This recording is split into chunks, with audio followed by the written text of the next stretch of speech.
The sound that broke my world wasn't loud. It was soft. A whisper, a giggle, the rustle of silk sheets that I had picked out myself 3 years ago when Ethan and I first moved into the mansion. I stood frozen in the doorway of our bedroom, my red evening gown suddenly feeling too tight, too bright, too much for this moment that was shattering me into pieces. "Ethan," I whispered, but my voice came out broken. My husband of 5 years didn't even have the decency to look ashamed. He sat up in our bed, his bare chest catching the afternoon light streaming through the windows.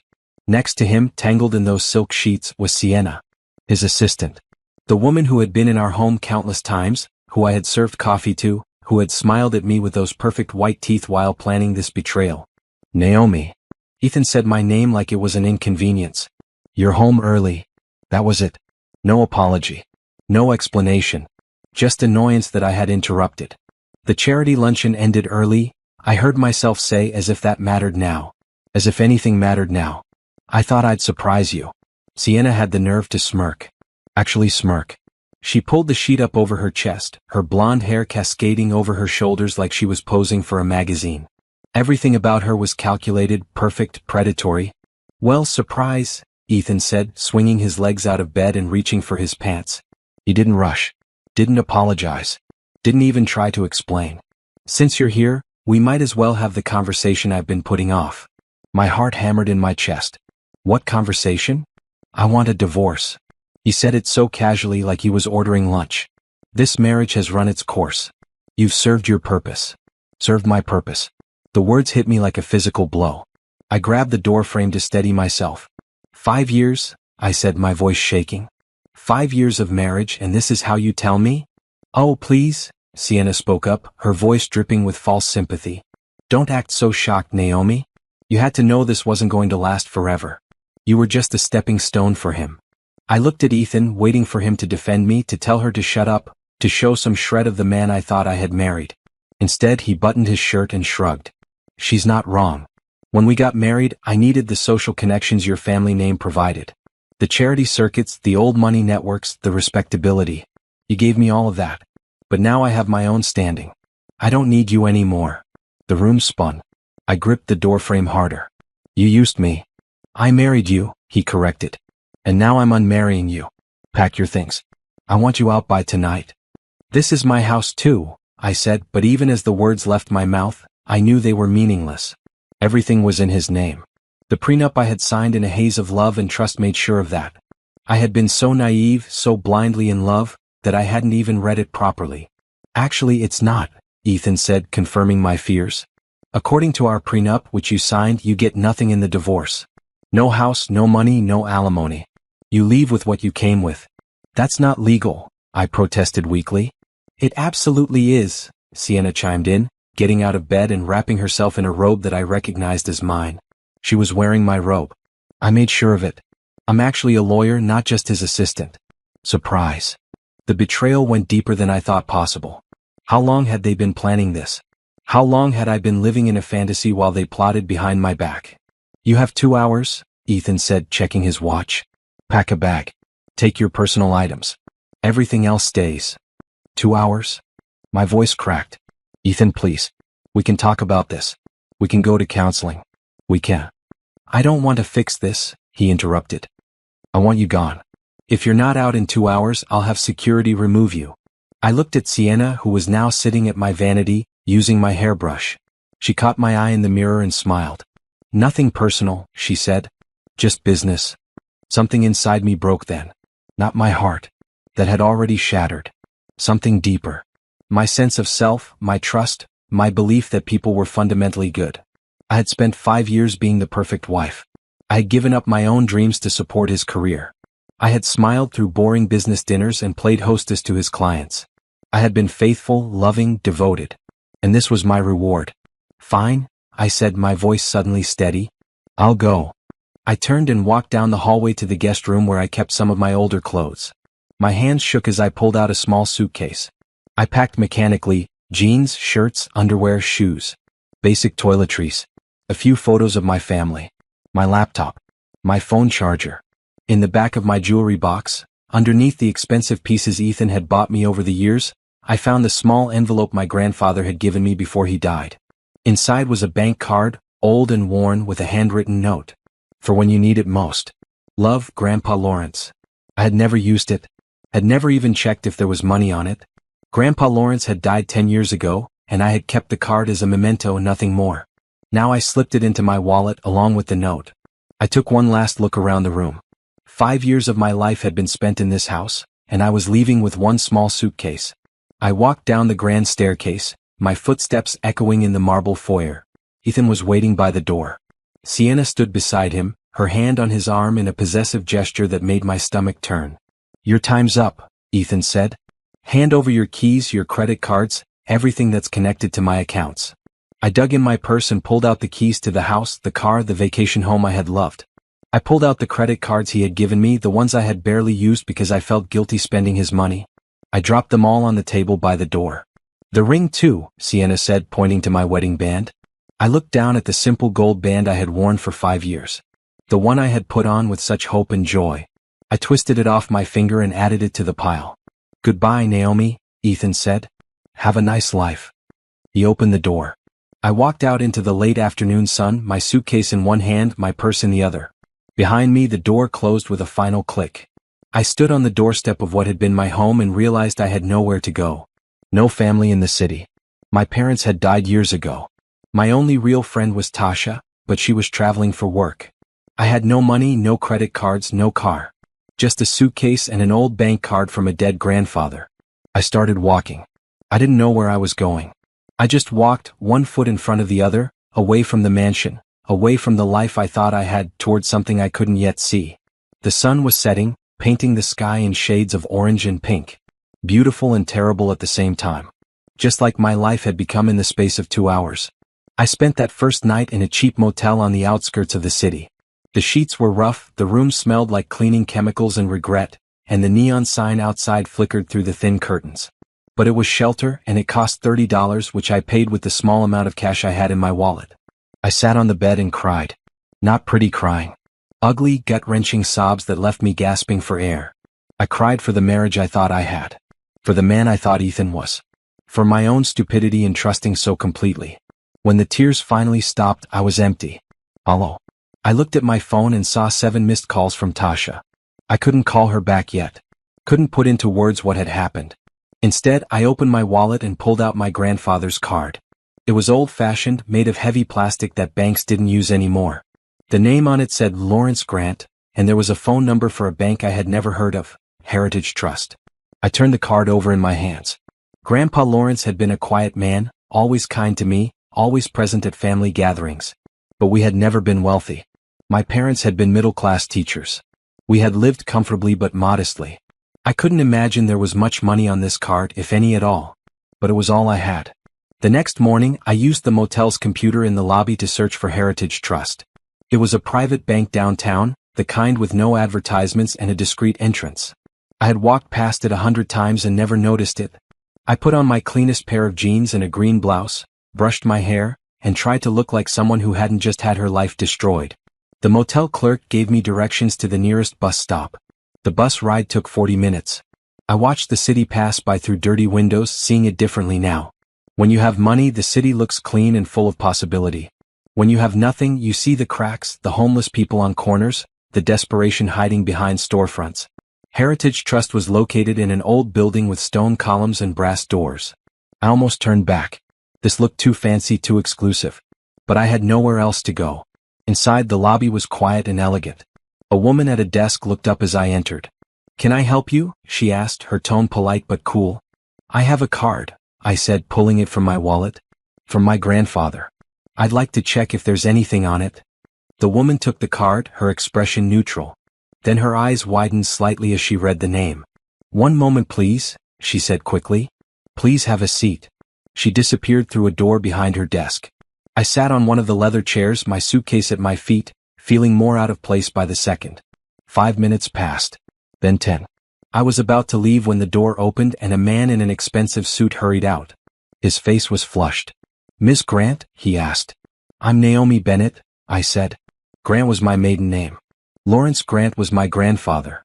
"Please come with me immediately," he said, and there was something in his voice that made my heart race. Not anger. Something else. Shock maybe. Or fear. He led me through the door and down a hallway to a private office. Another man was already there, older, with silver hair and kind eyes. "I'm Robert Chin," the older man said, then paused. "Actually, I'm Robert Harrison. Chin is too common, sorry, let me use Harrison. I was your grandfather's private banker and executor of his estate. Please sit down." I sat, clutching my purse in my lap. "I just want to know if there's money on the card. I need somewhere to stay and—" "Ms. Bennett," Robert Harrison interrupted gently. "When did your grandfather give you this card?" "About 10 years ago, right before he died. He said to use it when I needed it most." Robert Harrison exchanged a look with the other banker. "And you've never used it? Never checked the balance?" "No. I kept it as a memento. I didn't think." I trailed off. "Is there money on it?" "Ms. Bennett," Robert Harrison said slowly, carefully, "your grandfather was one of our most valued clients. He maintained his accounts with us for over 50 years. I don't understand. My family wasn't wealthy. We were comfortable but not rich." "Your grandfather was very private about his wealth," Robert Harrison explained. "He made his fortune in real estate and investments, but he lived modestly. He didn't want his family to know because he feared it would change relationships, attract the wrong kind of attention." My head spun. "How much money are we talking about?" Robert Harrison pulled out a file and opened it. "The account connected to this card currently holds $3.7 billion. The room tilted. I gripped the arms of my chair. "That's not possible," I whispered. "It's very possible," Robert Harrison said. "Your grandfather left specific instructions. The money was to be held in trust until you used this card. He knew that if you ever used it, you would need it desperately. He wanted to make sure you had resources when that day came." $3.7 billion. The number was so large it didn't feel real. "There's more," the younger banker said. "We need to inform you that someone has been making inquiries about your grandfather's estate for the past 5 years." "Who?" I asked. "A man named Ethan Bennett." The name hit me like ice water. "My husband." "Yes," Robert Harrison said grimly. "He hired investigators to look into your family history. He discovered that Lawrence Grant had significant wealth. That's documented in our security logs. He's been trying to access information about the estate since shortly after you married. The pieces fell into place with horrible clarity. Ethan hadn't loved me. He had married me for money he thought I would inherit. Money I didn't even know existed." "He knew," I said numbly. "He married me because he thought I was rich." "We believe so," Robert Harrison confirmed. "But your grandfather was very thorough. The money could only be accessed by you personally using this card. No husband, no lawyer, no one else could touch it." I thought about the prenup. About how Ethan had insisted I sign it, claiming it was just to protect both of us. He had been so confident, so sure he would get what he wanted. But he had been wrong. "What happens now?" I asked. "Now," Robert Harrison said with a small smile, "you tell us what you need. This is your money, Ms. Bennett. All of it. You can use it however you want." I sat there trying to process everything. Yesterday I had been kicked out with nothing. Today I was a billionaire. The irony was almost funny. Almost. "I need a place to stay," I said finally. "And I need to understand all of this. I need help." "You'll have it," Robert Harrison promised. "We'll set you up with financial advisors, lawyers, security, whatever you need. Your grandfather trusted us to take care of you, and we will." I looked down at the card in my hand. "Thank you, Grandpa," I thought. "You saved me when I needed it most." "There's one more thing," I said, looking up at Robert Harrison. "I need information on my husband's business. Everything you can find. Can you do that?" Robert Harrison's smile grew wider. "Absolutely. Give us 24 hours. I walked out of Heritage Trust that day with a new phone, a black credit card connected to my account, and the contact information for a team of professionals who would help me navigate my new reality. The sun was shining. The city looked different again. Full of possibility. Full of hope. And full of opportunities for revenge. The penthouse apartment I rented that week had floor-to-ceiling windows overlooking the city. I stood there in the morning light, wearing comfortable blue jeans and a bright maroon sweater, drinking coffee from a real mug instead of a paper cup, and felt like I was living in someone else's life. $3.7 billion. The number still didn't feel real. Robert Harrison had set me up with a team faster than I thought possible. There was Patricia, a sharp-eyed financial advisor in her 50s who spoke in numbers the way some people spoke in poetry. There was James, a lawyer with steel gray eyes who specialized in divorce and estate law. And there was Monica, a private investigator who had already compiled a file on Ethan that made my blood run cold. They sat around my new dining table, documents spread between us. "Your husband is in serious financial trouble," Monica said, pushing a folder toward me. "His company, Bennett Enterprises, is hemorrhaging money. Has been for about 2 years." I opened the folder. Inside were financial statements, bank records, emails. All legal, Monica assured me. Public records and information from employees willing to talk. "How bad is it?" I asked. "Very bad," Patricia answered. "He's been using personal credit to keep the business afloat. He owes millions to various creditors. The only reason he hasn't declared bankruptcy is that he kept expecting to access your grandfather's money. He thought marrying me would solve all his problems," I said slowly. "Exactly," James confirmed. "We found correspondence between Ethan and his lawyers dating back 6 years. Before he even met you, he hired investigators to find wealthy women he could marry. Your name came up because of your grandfather's reputation in certain business circles." I felt sick. So everything was planned. From the beginning. "I'm afraid so," Monica said gently. "He orchestrated your first meeting at that charity gala. Made sure he was seated next to you. Everything that felt like fate was actually calculation." I thought back to that night. I had been volunteering at a fundraiser for children's literacy. Ethan had appeared at my side, charming and handsome, asking intelligent questions about the cause. He had seemed so genuine, so interested in making a difference. It had all been a lie. "What about Sienna?" I asked. Monica flipped to another section of the file. "Sienna Wright. She's been his mistress for 3 years. She is indeed a lawyer, but barely. She passed the bar on her 3rd try and worked for a firm that specialized in prenups and divorce law. She helped Ethan craft your prenuptial agreement specifically to leave you with nothing." 3 years, I repeated. "She's been with him for 3 years. More than half our marriage. They've been living together in a condo he bought downtown," Monica continued. "Completely separate from your marital home. She's been playing the role of his assistant while actually running his legal affairs and sharing his bed." I should have felt something. Anger, betrayal, hurt. But instead I felt oddly calm. Maybe I had used up all my tears in that cheap motel. Maybe I was just numb. Or maybe I was finally seeing clearly for the first time in years. "Tell me about his business," I said. Patricia pulled out more documents. "Bennett Enterprises does corporate consulting. At least that's what it's supposed to do. In reality, Ethan has been making bad investment after bad investment. He's arrogant, doesn't listen to advice, and has alienated most of his major clients. The business is essentially worthless at this point. How long does he have before it all falls apart?" I asked. 3 months, Patricia said. "Maybe 4 if he can convince someone to invest. But word is getting around about his financial troubles. No one wants to throw money into a sinking ship. And he has no idea about my inheritance," I said. "None," James confirmed. "We've been very careful. As far as Ethan knows, you're homeless and broke." I smiled then. Really smiled. It probably wasn't a nice smile. Good. Let's keep it that way. Over the next few days, my team helped me set up my new life. I registered several companies under different names to hold my assets. I invested in diverse portfolios that would generate steady income. I bought the penthouse I was renting, plus 2 more properties in the city as investments. I also started planning. Tasha returned from her business trip and nearly fainted when I told her everything. We sat in my new living room and she listened with her mouth open as I explained about Ethan, Sienna, and the money. $3.7 billion, she repeated, as stunned as I had been. "Naomi, that's not just rich. That's stupid rich." "I know," I said. "And Ethan has no idea." "None." Tasha started laughing. She laughed until tears ran down her face. "Oh, this is beautiful. This is perfect.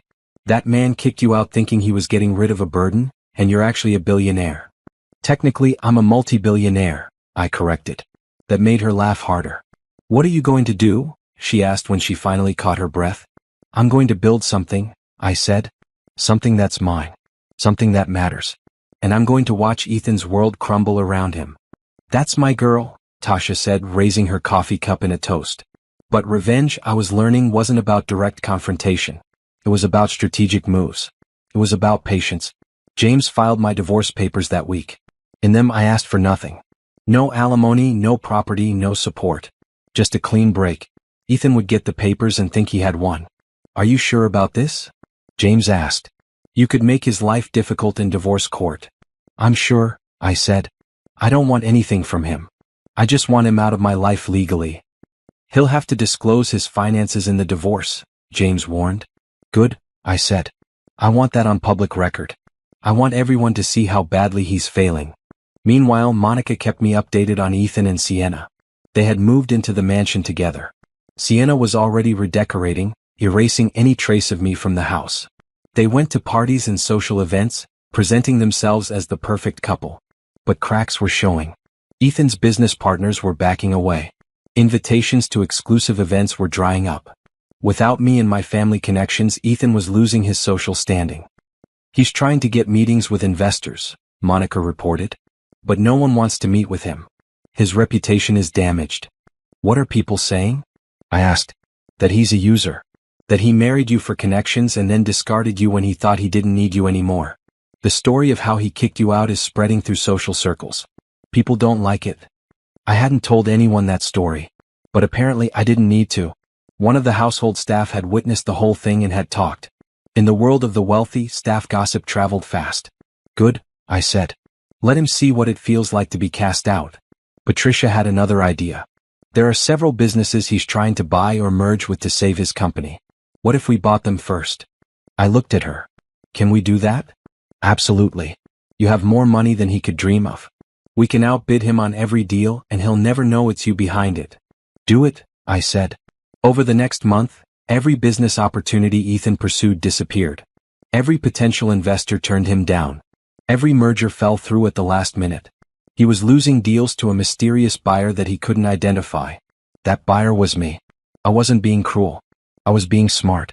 The businesses I bought were good investments that fit into my growing portfolio. It just happened that they were also businesses Ethan desperately needed. I also started my own company. Grant Enterprises, named after my grandfather. We did corporate consulting, the same field as Ethan's company, but we did it right. We hired the best people, offered competitive rates, and actually delivered results. Within 6 weeks, Grant Enterprises had acquired 3 of Ethan's former clients. I was building an empire while his crumbled. And the best part was, he had no idea I was behind any of it. The divorce papers were signed without drama. Ethan probably celebrated, thinking he had cleanly escaped a useless wife. The prenup held. I got nothing from the marriage. On paper, I looked like I had lost everything. In reality, I had gained a future. The office space I leased for Grant Enterprises took up the entire 23rd floor of a building downtown. Glass walls, modern furniture in shades of blue and green, and a view that stretched across the city. My private office had a desk made of reclaimed wood and a sitting area where I could meet with clients. I hired carefully. People who were talented but had been overlooked. People who deserved a chance. My first executive hire was a woman named Brenda who had worked in corporate consulting for 15 years but had been passed over for promotion repeatedly because she spoke her mind too much. Why do you want to work here? I asked during her interview. You could work anywhere. Brenda looked around my office and then directly at me. Because you're building something real. I've spent 15 years making rich men richer while being told to smile and nod. I want to work somewhere that values actual talent. You're hired? I said. My second hire was Jerome, a financial analyst who had been fired from his last job for reporting his boss's unethical practices. He was brilliant, honest, and exactly the kind of person I wanted on my team. Within 2 months, Grant Enterprises had 20 employees and a reputation for excellence. We took on projects that other consulting firms considered too difficult or not profitable enough. We helped small businesses optimize their operations. We advised nonprofits on financial management. We did work that mattered. And we made money. Lots of it. Tasha helped me navigate the social aspects of my new life. She coached me on which charity events to attend, which social circles to join, how to present myself as a successful businesswoman without revealing the full extent of my wealth. You need to be visible, she said, but mysterious. Let people know you're successful but don't flaunt it. That's how you build real respect. I started attending charity events again but differently than before. When I was married to Ethan, I had been arm candy, a pretty face to photograph next to him. Now I was a donor, a speaker, a person in my own right. At a fundraiser for children's education, I pledged $50,000. The organizer nearly fell over. Miss Grant, she said, I had started using my maiden name professionally, that's incredibly generous. Education matters, I said simply. I want to help. I saw the respect in her eyes. Real respect, not the polite acknowledgement I had received as Ethan's wife. That same night, I ran into some people I had known during my marriage. Women who had pretended to be my friends while probably laughing at me behind my back. "Naomi," one of them said, her smile tight.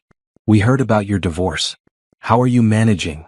She said it with false concern, clearly expecting me to be broken and desperate. "I'm doing very well," I said pleasantly. "I've started my own company. Grant Enterprises. Perhaps you've heard of it." I saw the flash of surprise in her eyes. She had heard of it. Everyone in business circles was talking about the mysterious new firm that was stealing clients from established companies. "That's you?" she asked. "That's me," I confirmed. I excused myself and moved on, leaving her standing there with her mouth slightly open. The encounter left me feeling powerful. Not in an arrogant way but in a confident way. I was building something real, something that was mine, something that had nothing to do with a man or a marriage. My lawyers kept me updated on Ethan's situation. It was getting worse. Bennett Enterprises just lost another major client, James reported during one of our weekly meetings. That's 5 in 2 months. His revenue is down 60%. "Has he tried to contact Naomi?" Patricia asked. "Not yet," James said. "But he will. When he gets desperate enough, he'll come looking for help." "I won't help him," I said firmly. "I know," James said. "But you should be prepared for the attempt." I had moved past the initial hurt of Ethan's betrayal. Now I just felt nothing when I thought of him. He was irrelevant to my life, a mistake I had learned from and moved past. Sienna, from what Monica reported, was getting frustrated with Ethan. She had thought she was trading up, leaving her position as a mistress to become the wife of a wealthy man. Instead, she was stuck with someone whose business was failing and whose social standing was evaporating. "They had a big fight at a restaurant last week," Monica told me. Loud enough that other diners heard. She was complaining about money, about how things weren't what she expected. "Trouble in paradise," Tasha commented. She had joined me for this meeting, curious about the ongoing drama.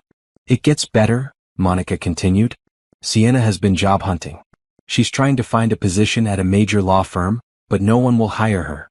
Her reputation for helping Ethan craft that prenup got around. Other lawyers consider it unethical." "Good," I said. She made her choices. But I wasn't focused on them anymore. I was focused on building my future. I started a foundation in my grandfather's name. The Lawrence Grant Foundation for Education. We provided scholarships to underprivileged students and funded programs in underserved schools. It was the kind of work that made me feel like I was honoring my grandfather's memory while making a real difference. The foundation's first event was a gala dinner. I wore a dress in a deep red color that made me feel powerful. My hair was styled elegantly, and I felt beautiful in a way I hadn't in years. Not beautiful for someone else, but beautiful for myself. Tasha was my date for the evening, stunning in a bright green gown. "You look like a queen," she whispered as we entered the ballroom. "I feel like one," I whispered back. The event raised $2 million for scholarships. I met educators, students, parents, people who were doing real work to make the world better.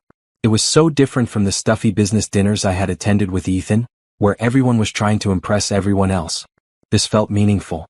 A photographer from a local magazine took my picture. The next week, I was featured in an article about young philanthropists making a difference. The article mentioned my company and my foundation, painting me as a rising star in business and charity. My phone rang off the hook with interview requests. Everyone wanted to know my story. I gave a few carefully chosen interviews, always focusing on my work and my vision for the future, never mentioning my failed marriage or my ex-husband. But people knew. In the way that people always know things in wealthy circles, they knew I was Ethan Bennett's ex-wife. And they were fascinated by my transformation from cast-off spouse to successful businesswoman. "You're becoming famous," Brenda said, showing me an online article about self-made women in business. "I'm not self-made," I said. "I inherited this money." "But you're making something of it," Brenda countered. "You could be sitting on a beach somewhere spending it. Instead, you're building businesses and helping people. That counts." Maybe she was right. I had been given an incredible gift by my grandfather, but I was choosing to use it wisely. I was choosing to build something that would outlast me. One evening, I sat in my penthouse looking out at the city lights. 6 months ago, I had been homeless and heartbroken. Now I had a home, a company, a purpose. I thought about Ethan sometimes, but not with pain. More with a sense of grateful escape. If he hadn't betrayed me, I would still be trapped in that marriage, supporting his failing business, playing the role of the perfect wife while he cheated on me. His betrayal had freed me to become who I was meant to be. My phone buzzed with a text from Tasha. Drinks tomorrow? You've been working too hard. I smiled and texted back. Definitely. I'll pick the place. Life was good. Life was mine. And it was only getting better. Grant Enterprises celebrated its first anniversary with a party at a rooftop venue. String lights created a canopy of stars above us, and my employees mingled with clients and partners. I stood near the railing in a bright blue dress that flowed around me like water, watching my team laugh and celebrate. You did this, Brenda said, appearing at my side with 2 glasses of champagne. Look at what you built in 1 year. I took the glass she offered and clinked it against hers. 50 employees now. 15 major clients. Revenue in the millions. But more than that, we had a reputation for integrity and excellence. We did this, I corrected. All of us. Don't be modest, Jerome joined us, grinning. You took a risk on people no one else would hire. You built something from nothing. That's all you. Not from nothing, I thought. From $3.7 billion and a lot of hurt. But I didn't say that out loud. The party was perfect. No one got too drunk. No one said anything inappropriate. My team was professional, talented, and genuinely happy to be there. This was so different from Ethan's company events, where people smiled with their mouths but not their eyes, where everyone was competing and backstabbing. Here, people actually liked each other. Speech, someone called out, and soon everyone was chanting for me to say something. I stepped onto a small platform, my heart racing. Public speaking still made me nervous. A year ago, I began and my voice was steady. I started this company with a vision. I wanted to build something based on excellence, integrity, and genuine care for our clients. I wanted to create a place where talented people could do their best work without politics or games. People nodded, listening. You all made that vision real, I continued. Every single person here has contributed to our success. And this is just the beginning. We're going to keep growing, keep improving, keep making a difference. Thank you for being part of this. The applause was genuine and loud. I stepped down, feeling my face flush with pride and emotion. Tasha hugged me tight. That was perfect. You're a natural leader now. I'm learning, I said. You're thriving, she corrected. The party wound down around midnight. I stayed to help clean up, despite my staff insisting I didn't need to. I'm not above picking up trash, I told them, grabbing an empty cup. That was important to me. I never wanted to become the kind of boss who thought she was too good for menial work. I had been discarded like trash once. I remembered what that felt like. The next morning, I had a meeting with Patricia and James. These weekly check-ins had become routine. Ethan's company filed for bankruptcy yesterday, James said without preamble. I felt nothing. No satisfaction, no pity. Just a vague sense of inevitability. What happens now? I asked. The company's assets will be liquidated to pay creditors, Patricia explained. He'll lose everything. The business, the mansion, probably his personal assets too. And Sienna? She left him 3 weeks ago, Monica added, pulling out her tablet. She's engaged to a different wealthy man already. Some tech entrepreneur. I sipped my coffee. That was fast. She's practical, Monica said dryly. In a terrible way.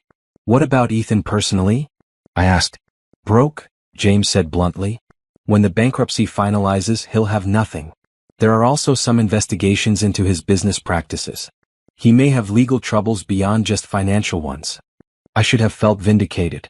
This was the man who had used me, betrayed me, kicked me out with nothing. Now he had nothing. But I just felt empty. His downfall didn't make me feel better. It didn't undo the pain he had caused. It just was. Keep me informed, I said. But I don't want to be involved in any way. Understood, James said. After they left, I sat in my office looking out at the city. A year ago, I would have wanted Ethan to suffer. I would have wanted revenge in the most painful way possible. Now I just wanted to move forward with my life. That afternoon, I had lunch with the director of a nonprofit that Grant Enterprises had been advising. Her name was Gloria, and she ran a program that provided job training to formerly incarcerated people. Your team has been incredible, Gloria said over salad. The systems you helped us implement have made everything so much more efficient. We're helping twice as many people now. That's wonderful, I said, genuinely pleased. I wanted to ask, Gloria continued carefully, if you'd consider joining our board of directors.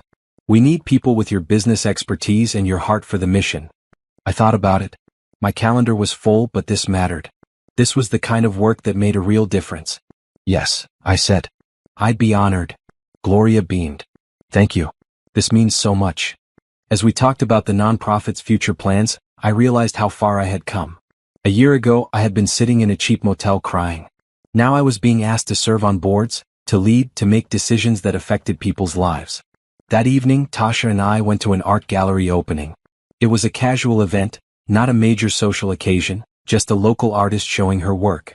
The paintings were beautiful. Bold colors, abstract shapes that somehow conveyed deep emotion. I found myself drawn to a piece that was all blues and greens, flowing together like water. You're staring at that painting like it holds the secrets of the universe, a voice said beside me. I turned to find a man about my age, dressed casually in jeans and a button-down shirt the color of rust. He had kind eyes and an easy smile. It's beautiful, I said. It is, he agreed. I'm Raphael. The artist is my sister. Naomi, I said, shaking his hand. Your sister is incredibly talented. I'll tell her you said so, Raphael said. She's been terrified all night that no one would like her work. Is this her first show? First major one. She's been painting for years, but this is the first time she's putting it out there for the public. I understood that fear. The vulnerability of showing the world something you created. Well, she's brave, I said. And talented. Raphael and I talked for another 20 minutes. He was an architect, he told me, who specialized in sustainable building design. He loved his work, loved creating spaces that were both beautiful and environmentally responsible. He didn't ask what I did. Didn't try to impress me or network with me. He just talked about his sister's art and his passion for architecture. It was refreshing. I should go find Tasha, I said finally. But it was nice talking to you. You too, Raphael said. Maybe I'll see you at another event sometime. Maybe, I agreed. I found Tasha examining a painting of what looked like a sunset or maybe a fire. With abstract art, it was hard to tell. Who was that? She asked, nodding toward Raphael, who was now talking to an older couple. Just someone I met. Raphael. His sister is the artist. He's cute, Tasha observed. I didn't notice, I lied. Tasha laughed. Sure you didn't? It's okay to notice, you know. You're allowed to move on. I'm not ready for that, I said quickly. I'm not saying you have to marry him, Tasha said. I'm just saying it's okay to acknowledge when someone is attractive and interesting. Raphael was both those things. But I wasn't ready to think about dating or relationships. I was still healing from Ethan's betrayal, still building my new life. Romance could wait. That night, lying in my bed in my penthouse, I thought about the past year. I had gone from devastation to success. From homeless to housed. From betrayed to vindicated. But more than any of that, I had gone from being someone's wife to being my own person. I was Naomi Grant, CEO of Grant Enterprises, founder of the Lawrence Grant Foundation, board member of multiple nonprofits. I was a woman who built things and helped people. That was enough. That was more than enough. My phone buzzed with an email notification. It was from a business magazine, asking me to be featured in their 40 Under 40 issue highlighting young business leaders. I smiled and made a note to respond in the morning. Life was good. Really truly good. And I had done that myself. The business conference was held at a massive hotel downtown. 3 days of panels, networking events, and workshops focused on sustainable business practices. I had been invited to speak on a panel about ethical consulting, and I was nervous. Public speaking still wasn't my favorite thing, but it was getting easier. I arrived early on the first day, wearing a professional green suit that made me feel confident. The conference hall was already filling with people. Name tags around their necks, coffee cups in their hands. Miss Grant. A young woman with a clipboard approached me. I'm Sarah. Actually, let me use Amanda instead. I'm Amanda, I'm coordinating the speakers. Can I walk you through the schedule? Amanda led me through the logistics. My panel was tomorrow afternoon. I had the morning free to attend other sessions if I wanted. There's a networking lunch today, she said. You're seated at table 7. I thanked her and made my way to the main conference room where the opening keynote was about to start. I found a seat near the middle, not too close to the front, not too far back. The keynote speaker talked about the future of green building design. It was interesting, well presented, full of ideas that made me think about Grant Enterprises and how we could help our clients become more environmentally conscious. At the networking lunch, I found table 7 and sat down next to a woman who introduced herself as Michelle, a marketing director for a solar energy company. Across from me was an older man named Frank who owned a chain of eco-friendly restaurants. And next to Frank was Raphael. He looked up as I sat down and recognition flashed across his face. Naomi, he said smiling. From the art gallery. Raphael, I replied, surprised and pleased. Small world. You two know each other? Michelle asked. We met at my sister's art show a few months ago, Raphael explained. What brings you to this conference? I run a consulting firm, I said. Grant Enterprises. We're trying to expand our sustainability services, so I'm here to learn. And to speak, Frank added, having checked his program. You're on the ethics panel tomorrow. Guilty, I admitted. I'm looking forward to it, Frank said. We need more voices talking about ethics in business. The conversation flowed easily. Michelle talked about the challenges of marketing solar energy. Frank discussed the difficulties of sourcing sustainable ingredients. Raphael described a project he was working on, designing a community center that would be completely energy independent. That sounds amazing, I said. How are you handling the funding? It's a non-profit project, Raphael explained. So it's all donations and grants. We're almost there, but it's been a challenge. I made a mental note. The Lawrence Grant Foundation might be interested in supporting something like that. After lunch, we all scattered to different afternoon sessions. I attended a workshop on carbon footprint reduction and took pages of notes. This was exactly the kind of information Grant Enterprises could use to better serve our clients. That evening, there was a casual reception with drinks and appetizers. I spotted Raphael talking to a small group near the windows and made my way over. Naomi, he greeted me. Come join us. We're arguing about whether modern architecture has lost its soul. Has it? I asked, accepting a glass of water from a passing server. Yes, said a woman in the group. Everything is glass and steel. No character. That's not fair, Raphael countered. Glass and steel can have character. It depends on the design, the purpose, the integration with the environment. They debated good-naturedly while I listened, enjoying their passion. These were people who cared about their work, who wanted to make things better, not just profitable. Eventually, the group dispersed, leaving Raphael and me standing together by the windows, looking out at the city lights. Your panel is tomorrow? He asked. 2 in the afternoon, I confirmed. Are you speaking? Tomorrow morning. A panel on sustainable urban development. I'm terrified. You'll be great, I assured him. You clearly know your stuff. So do you, he said. Grant Enterprises has a good reputation. I've heard people talk about your company. Good things, I hope. Very good things. They say you actually care about doing right by your clients, not just making money. Money is great, I said honestly. But it's not the only thing that matters. Raphael nodded. I like that philosophy. We talked for another hour. He told me about growing up with 3 sisters, all artistic and loud and passionate about different things. I told him about losing my parents young, about being raised partly by my grandfather. I didn't mention being married before. Didn't mention Ethan or the divorce or the money. For once, I was just Naomi, a woman having a conversation with an interesting man. I should go, I said finally, noticing the reception was winding down. Early morning tomorrow. Me too, Raphael said. It was really nice running into you again.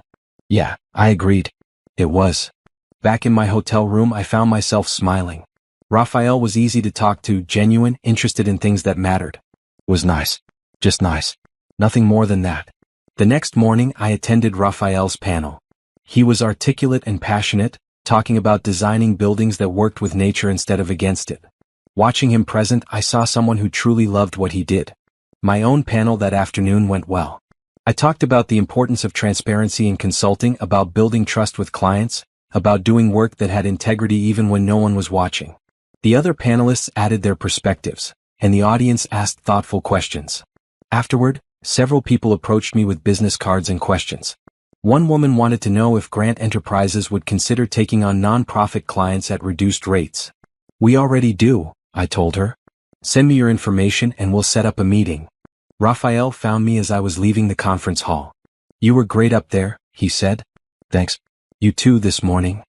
There's a group going to dinner tonight, Raphael said. Just some people from the conference. Nothing formal. Want to come? I hesitated. Dinner felt more personal than a conference conversation. Just as friends, Raphael added quickly, reading my hesitation. A bunch of us. No pressure. Okay, I said. That sounds nice. Dinner was at a small restaurant that specialized in farm-to-table cuisine.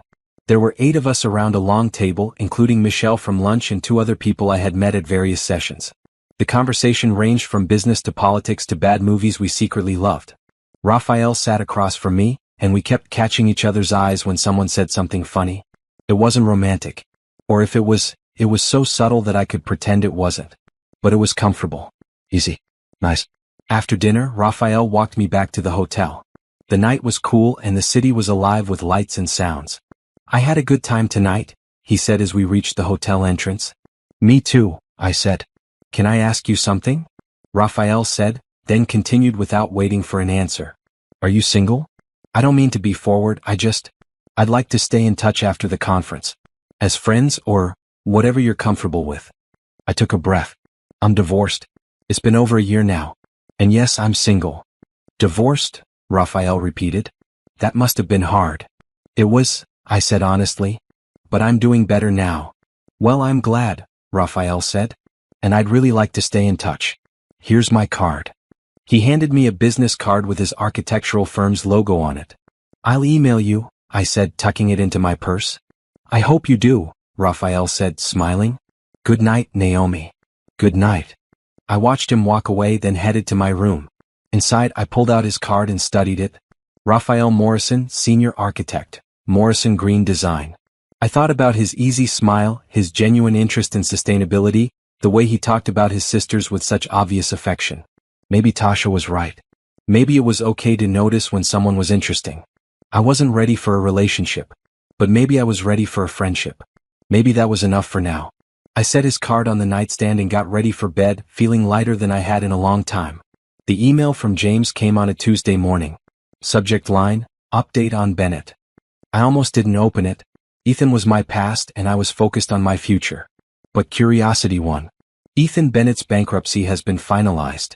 All assets liquidated. He's facing criminal charges for fraud related to his business practices. Trial set for next month. Thought you should know. James. I stared at the email for a long moment. Criminal charges. The man who had seemed so powerful, so untouchable, was facing prison time. I forwarded the email to Tasha with a brief message. Life comes full circle. Her response was immediate. Karma is real. Are you okay? Was I okay? I examined my feelings carefully. A year ago, this news would have filled me with vindictive satisfaction. But now I just felt distant. Like I was reading about a stranger. I'm fine, I typed back. It doesn't really affect me. And it didn't. Ethan's downfall had nothing to do with me and everything to do with his own bad choices. Monica called later that day with more details. The fraud charges are serious, she said. He was cooking books, lying to investors, misrepresenting the company's financial health. Some people lost a lot of money investing in his company. That's terrible, I said, meaning it. I didn't like Ethan, but I felt for the people he had hurt. There's more, Monica continued. Sienna is being investigated too. She helped him draft some of the fraudulent contracts. She might face disbarment. What about the mansion? I asked, suddenly curious. Sold at auction last week. Some tech couple bought it. They're planning to completely renovate. Good, I thought. Let someone else make happy memories there. Thanks for the update, I told Monica. But unless something directly involves me, I don't need regular reports on Ethan anymore. Understood, Monica said. I'll only contact you if necessary. After we hung up, I sat at my desk feeling strangely liberated. For over a year, some part of my mind had been tracking Ethan's downfall, waiting for him to hit bottom.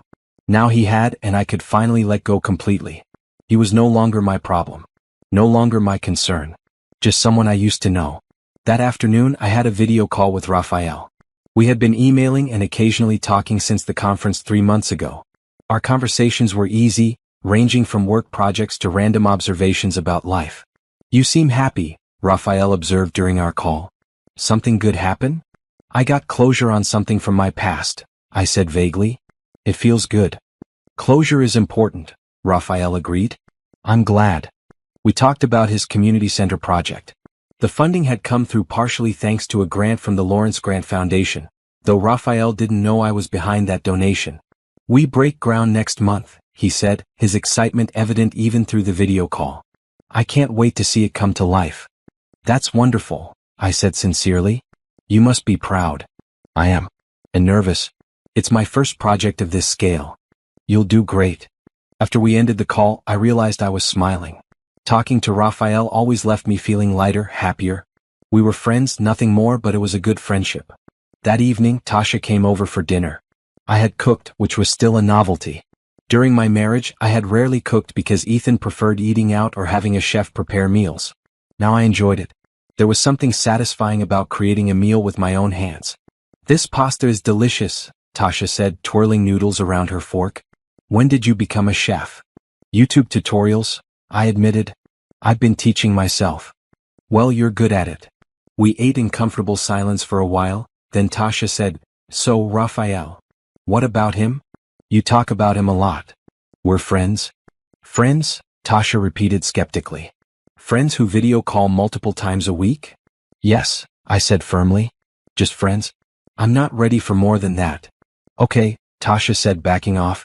But for the record, I think he'd be good for you. When you're ready. Maybe she was right. But I wasn't ready yet. I was still building myself, still figuring out who I was outside of being someone's wife. A week later, James called with unexpected news.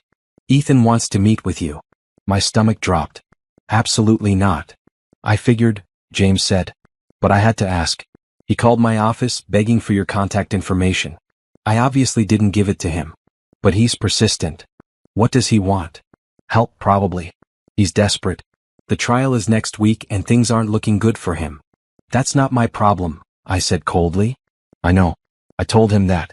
But Naomi, he might try to approach you in public. I wanted you to be aware. Great. Just when I thought I was free of him. If he tries to contact me, I'll call the police, I said. Good.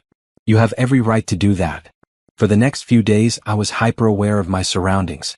I varied my routine, always had security nearby, made sure I wasn't alone in vulnerable situations. But Ethan never appeared. His trial came and went. The verdict, guilty on multiple counts of fraud. Sentencing, 7 years in prison. I read about it in the news like everyone else. The articles painted him as a cautionary tale, a man who had it all and threw it away through greed and deception. There was a photo of him being led from the courtroom. He looked smaller somehow, diminished. Not the powerful man I had feared and then hated. Just a regular person who had made terrible choices. I felt nothing. That night I called Tasha. It's over, I told her. Really, truly over. How do you feel? She asked. Free, I said. And I meant it. Ethan was going to prison. Sienna had lost her law license and was nowhere to be found. The mansion I had once called home belonged to someone else. The life I had lived with him had completely dissolved. And I had built something so much better in its place.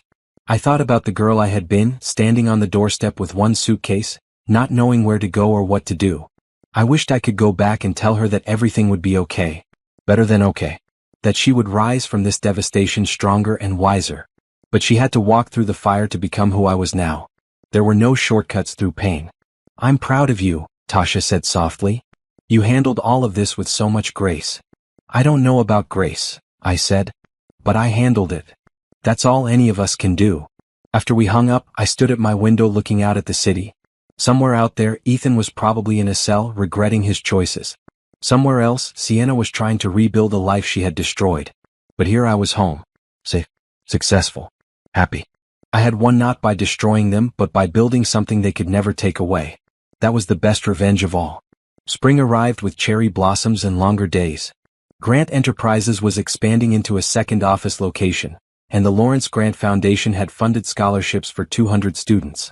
My calendar was full, my work was meaningful, and I was genuinely happy. Raphael and I had fallen into an easy pattern of communication. Video calls twice a week, occasional text messages, and a growing friendship that felt solid and real. I'm going to be in your city next month, Raphael mentioned during one of our calls. For a conference. Would you want to get coffee? Actually meet in person again? My heart did a little flip. Yes, I said. I'd like that. Great. I'll send you my schedule when it's finalized. After the call ended, I sat with the fluttery feeling in my chest. It was nervousness and excitement mixed together. I liked Raphael. Really liked him. But I was also terrified. What if I wasn't ready? What if I couldn't trust again? What if I brought all my baggage from Ethan into whatever this was with Raphael? I called Tasha. I think I'm ready to date again, I blurted out as soon as she answered. Finally, she said. I've been waiting for you to admit it. But what if I'm not really ready? What if I think I am, but then I panic? Then you panic, Tasha said calmly. And Raphael will either understand or he won't. But Naomi, you can't let fear of what happened with Ethan stop you from living your life. She was right. I knew she was right. He's coming here next month, I said. We're getting coffee. Coffee is perfect. Low pressure. Public place. You can do this. I could do this. Raphael arrived on a Thursday. We met at a small cafe near my office, the kind of place with mismatched chairs and local art on the walls. He was wearing jeans and a blue shirt and he looked good. Really good. Naomi, he said standing when I entered. It's so good to see you in person again. You too, I said feeling shy suddenly. We ordered coffee and found a quiet corner table. The conversation started a bit awkwardly, but quickly found its rhythm. We talked about work, about his sisters, about a book we had both recently read. Can I ask you something personal? Raphael said after a while. Sure. Your divorce. I know you mentioned it briefly at the conference, but you never really talked about it. Was it bad? I considered how much to tell him. I had been keeping so much private, protecting myself by not sharing my story. It was terrible, I said finally. He cheated on me with his assistant. Kicked me out with nothing. Made me feel worthless. Raphael's expression darkened. I'm sorry. You didn't deserve that. No, I didn't, I agreed. But I survived it. More than survived. I built a life I actually love. You did, Raphael said softly. That takes real strength. We sat in silence for a moment, comfortable despite the heavy topic. I should tell you something too, Raphael said. I was engaged once. About 5 years ago. She left me for someone with more money, more status. It hurt a lot. I'm sorry, I said, understanding that pain intimately. It taught me what I don't want, Raphael continued. I don't want someone who cares about status or money or impressing people. I want someone real. Someone who knows what actually matters. He looked at me when he said it and I felt that flutter again. Is this a date? I asked suddenly. I thought it was just coffee, but now I'm wondering if it's a date. Raphael smiled. I was hoping it could be a date. But if you're not ready for that, it can just be coffee. I'm happy either way. I thought about it. Really thought about it. Was I ready to try again? To risk my heart after everything that had happened? It can be a date, I said. A first date. Raphael's smile grew wider. I'm really glad. We stayed at the cafe for 3 hours, talking until they started cleaning up around us. Then we walked through the city, just wandering and talking more. I should get back, I said eventually, though I didn't want to. Can I see you again before I leave? Raphael asked. I'm here for 3 more days. Tomorrow, I said. Dinner? Dinner sounds perfect. We had dinner the next night at a small Italian restaurant. And breakfast the morning after at a diner near his hotel. And lunch on his last day at a food truck in the park. By the time Raphael left to go back home, I felt something I hadn't felt in years. Hope. Hope that maybe I could trust again. Hope that maybe love didn't have to hurt. I really like you, Raphael said at the airport before his flight. I know we're in different cities, but I'd like to keep seeing you. If you want that too. I do, I said. I really do. He kissed my cheek, gentle and sweet, and then he was gone. I drove home feeling like I was floating. Tasha called before I even made it back to my penthouse. Well, she demanded. How did it go? Really well, I said, unable to keep the smile out of my voice. He's coming back next month. And I'm thinking about visiting him. You're dating? Tasha said, delighted. You're actually dating again. I'm dating again, I confirmed. Over the next few months, Raphael and I navigated a long-distance relationship. It wasn't easy. We missed each other. Video calls weren't the same as being together. But we made it work. He visited when he could. I flew to see him when my schedule allowed. We sent each other random texts throughout the day. Shared photos of our work, our meals, funny things we saw. It was different from my relationship with Ethan in every way. Raphael was honest, open, genuinely interested in my life and my work. He didn't try to control me or change me. He just liked me for who I was. Have you told him about the money? Tasha asked during one of our regular dinners. Not the extent of it, I admitted. He knows I own Grant Enterprises and that I'm comfortable. But I haven't told him about the billions. Why not? Because I want to make sure he likes me for me, I said. Not for what I have. Naomi, that man is crazy about you, Tasha said. Anyone can see it. The money won't change that. Maybe, I said. But I'm not ready to test that theory yet. 6 months into our relationship, Raphael asked me to come see the community center. It was nearly finished and he wanted to show me in person. I flew out on a Friday, taking a long weekend away from work. Raphael picked me up at the airport and we drove straight to the site. The building was beautiful. Modern but warm, with lots of natural light and green spaces.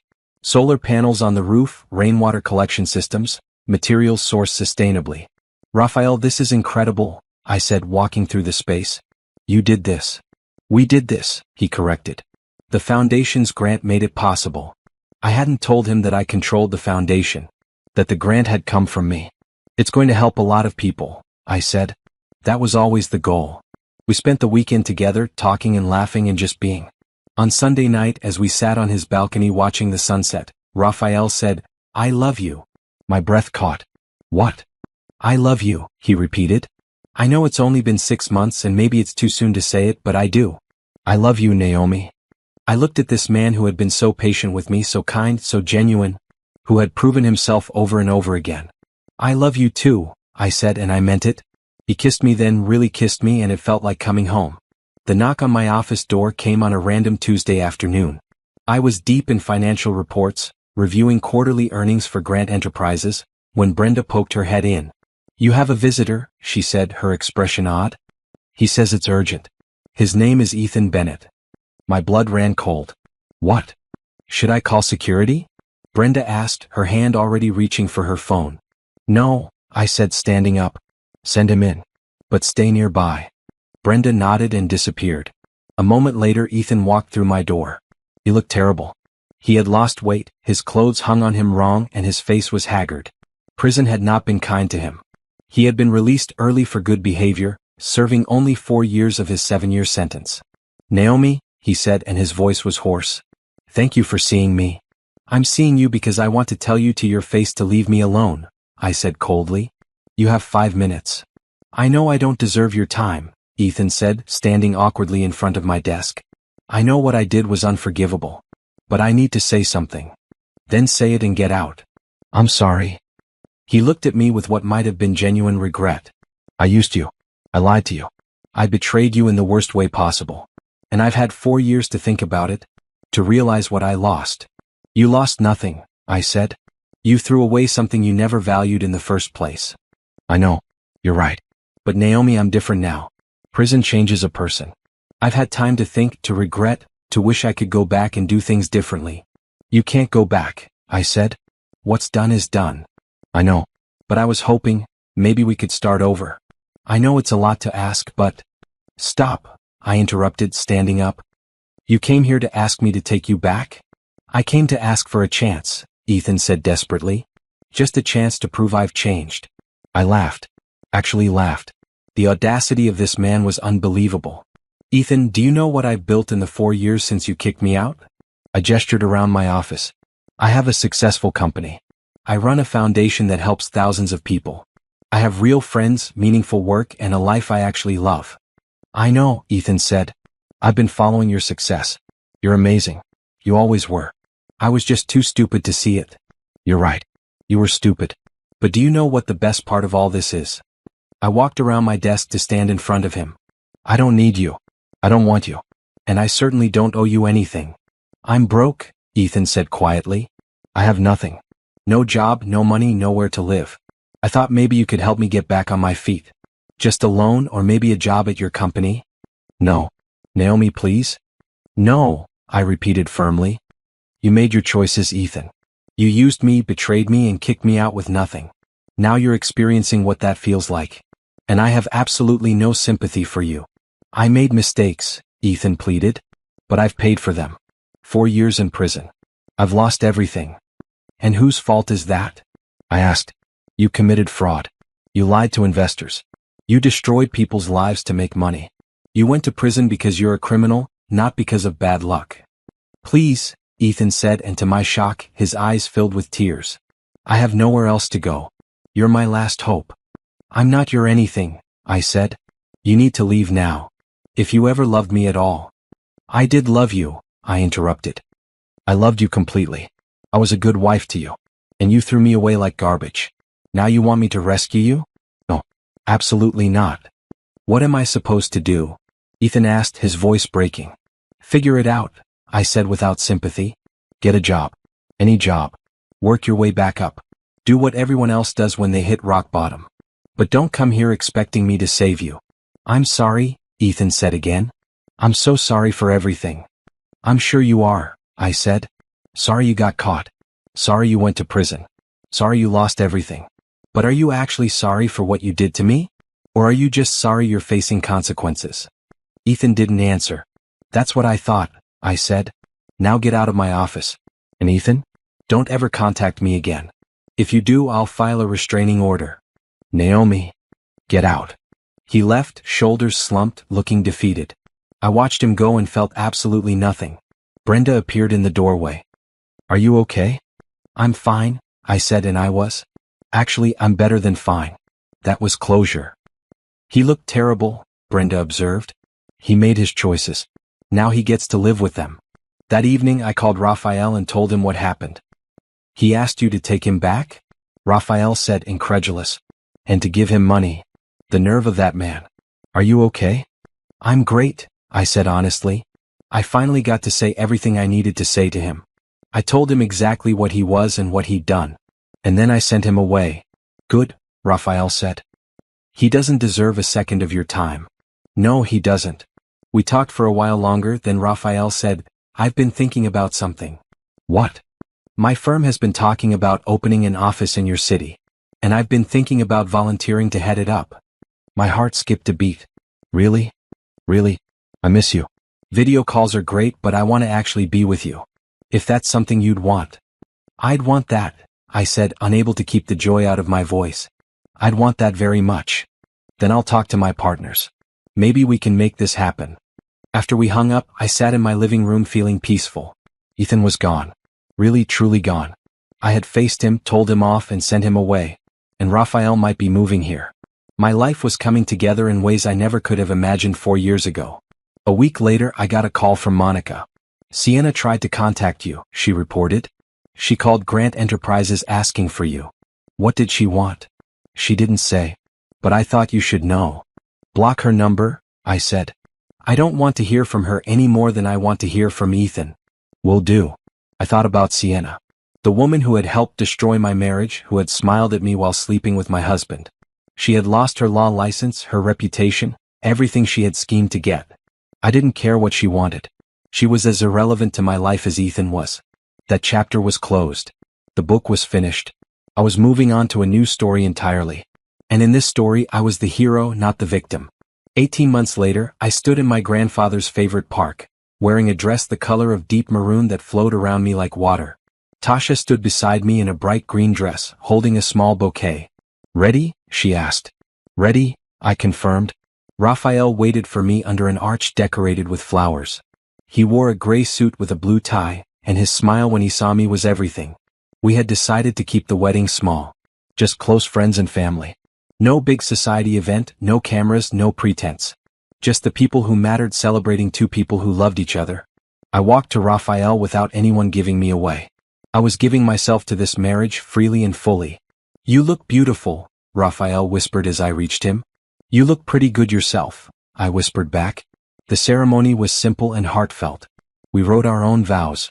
Raphael promised to always be honest with me, to support my dreams, to love me for exactly who I was. I promised to trust him, to build a life together based on mutual respect, to never let fear stop me from loving fully. When we kissed, I felt complete joy. No doubt, no fear. Just happiness. The reception was held at a small restaurant we both loved. There were no assigned seats, no formal speeches. Just good food, better company, and lots of laughter. Brenda gave a toast about how I had built Grant Enterprises into something meaningful.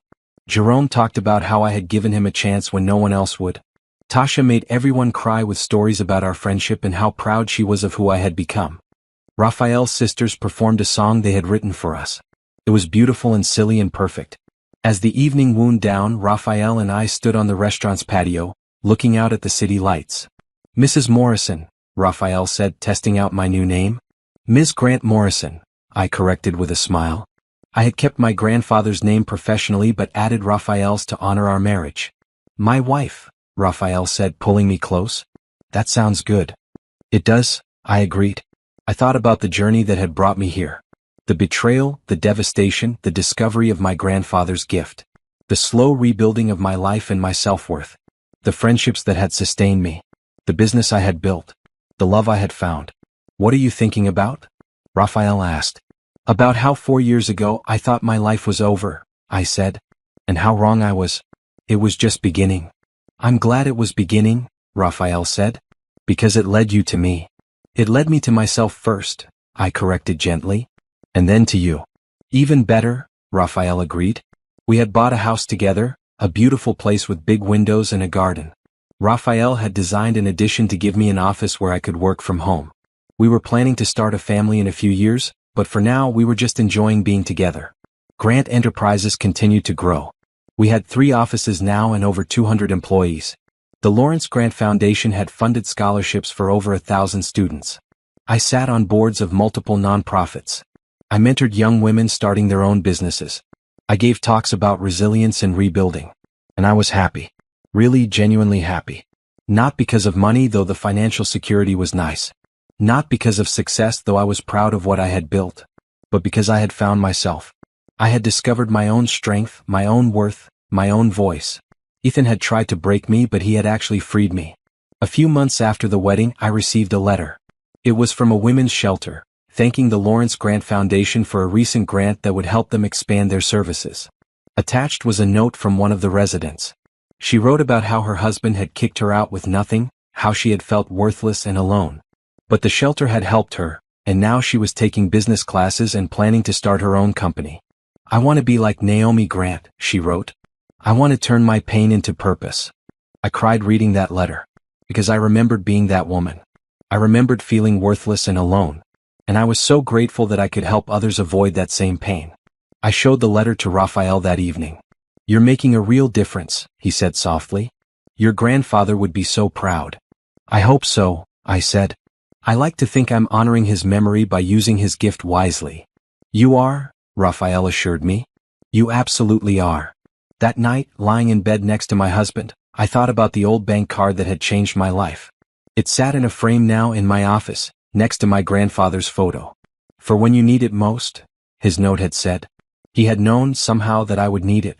That I would face a moment when everything fell apart. And he had made sure I would have resources to rebuild. But the money had just been a tool.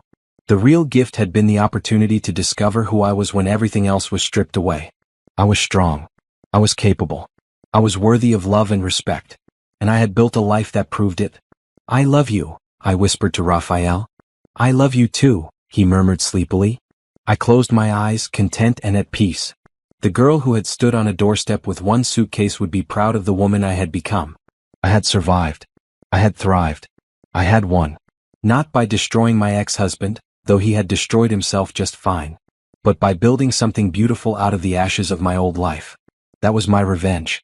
That was my victory. And that was my happy ending.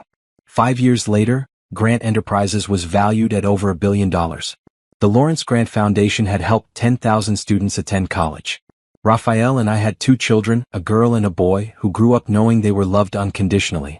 I never saw Ethan again. I heard through the grapevine that he eventually found work at a small accounting firm, living a modest life, paying his debts. I hoped he had learned something from his mistakes. Sienna disappeared entirely. No one knew where she went or what she did. I didn't care. My story wasn't about them. It had never been about them. It was about a woman who lost everything and built something better. A woman who turned betrayal into purpose and pain into power. It was about me. And it had a very happy ending indeed.